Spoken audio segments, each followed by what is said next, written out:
Hello and welcome to this episode of Hospitality Talks. And I am over the moon to be joined by Natalie Dunning, who is the founder and CEO of Kitch, who KAM have recently done some work with. I'm Katy Moses. I am the founder and MD of KAM. Natalie, for anybody that doesn't know who Kitch are, please could you do a brief introduction? Thank you, Katie. Lovely to see you as always. I'm Natalie. I'm the CEO and founder of Kitch, and we are a female led and owned social media agency based in Chichester. We're a powerhouse team of 9 women, and the majority of the brands that we work with are all based in hospitality. So we've got a lot in common, really, haven't we, then? Because we are also female-led and female-owned and a sort of small agency stroke consultancy, although we're not based in Chichester. Which I suppose leads me nicely onto the project that we've all just worked on together, because it has been a joy to work on, but also from my point of view, not being social savvy, should we say it, I've learned a lot. And I actually proofread the report. Katie Jenkins is our marketing director and my business partner. She kind of said, I think you should have a read of this. And at the time, I thought she wanted to proof it. Now I think she was just trying to teach me something. So, what was State of Social? Why did we do it? And what are the benefits for any brands out there if they want to take a look at it? Yeah. So this is the second year that we've done the State of Social report. This year, we really delved into sort of what brands of any size, which part of the sector they're in. So are they in pubs, QSR, restaurants, all of that side of things. So breaking down who they are, what they're doing on their social. So which channels are they using? Which ones are performing best for them in terms of engagement rates, how much paid they're investing, and also what they're looking to do with the future of their social strategies as well. So it's a really all-encompassing report that people can download on our website and sort of gain more insight and information about where they benchmark Mm, within their hospitality sector overall. So this year we had 68 brands add their brilliant. data. It's all really tailored into terms of like which area it's in, and then you can kind of benchmark, because I think as a industry people don't know what good looks like, so it's No. really useful for them to go, oh okay, well we're doing that, or oh we should be doing a bit more over here. So I think it's a great place for brands to start. Yeah, I'm a really big fan of benchmarking because you can see that you're getting 8 out of 10 for something. You go, oh, that's pretty damn good, and then everyone else is getting 9.5. I mean, how can you possibly judge the success within an industry if you don't know what else is going on out there? And actually, that's one of the things I thought of when I read through the report was there are a lot of metrics covered in there, right? It is a very in-depth report. Which of those metrics do you think are the most important for brands to be benchmarking themselves? And were there any major surprises in the results? I think a lot of, I think surprise wise was people still don't really know what their paid is delivering for them. So we've Okay, still got about 57% of brands that are investing in meta paid strategies, and they still don't know if it's converting. So right.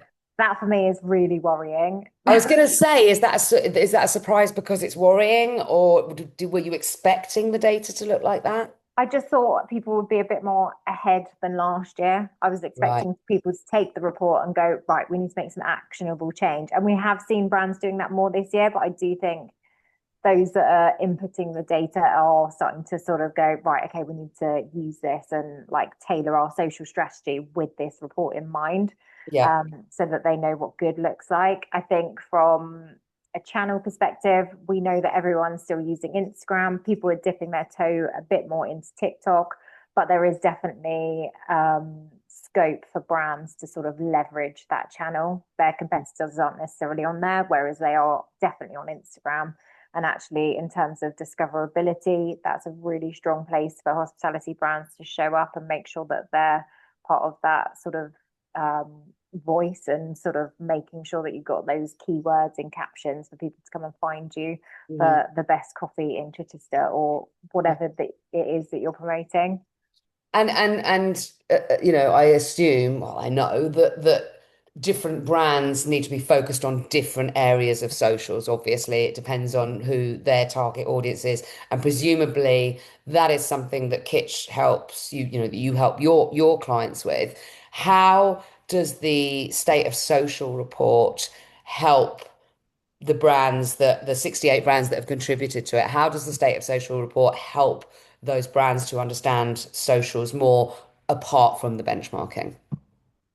I think it just gives them an insight into how much other brands are investing. So how Yeah. big are their teams? I think Yep. that's the most useful thing. We know that teams are super tight. There's 1.3 people that are managing the social, and that could be from a brand with 5 sites or 200 sites. So Wow. actually, Yeah. you're not getting a lot of like team growth within No. that. So I think it's giving people the opportunity that work as part of the social team to go to their board and say, actually, look, compared to this size business, we've still got the same amount of headcount, but you're Mhm. expecting us to achieve X, Y, and Z. And actually, for us to hit those KPIs, we really need to be investing Yeah. in team, agencies, freelancers, whatever that looks like to actually hit those targets. So I think it's the main thing for me is that brands can actually go to their board and say, okay, this is what it looks like. This is the social landscape, and this is where we need to take it as a business.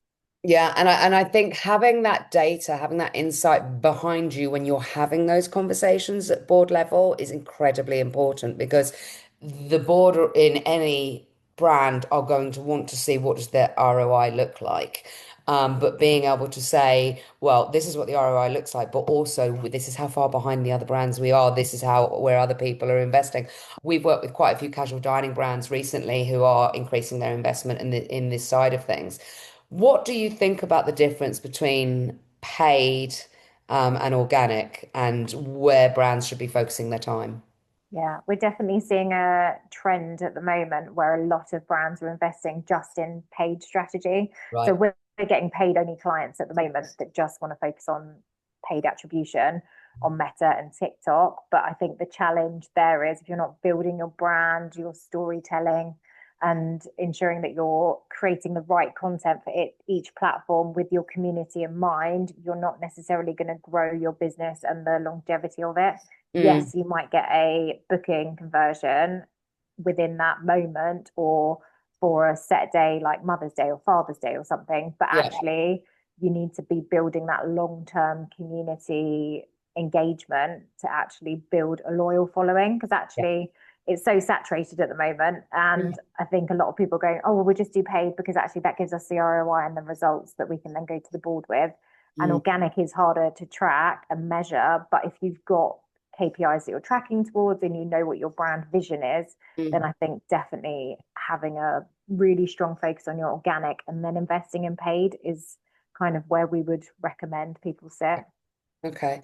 And just because having looked at the report myself, I can see how valuable it is. But if you were going to give people a couple of top tips for social that has sort of sprung into your mind from reading that report that would encourage people to go onto the Kitch website and download that report, what would be those top tips that you would give to any brands out there that are watching this Hospitality Talks?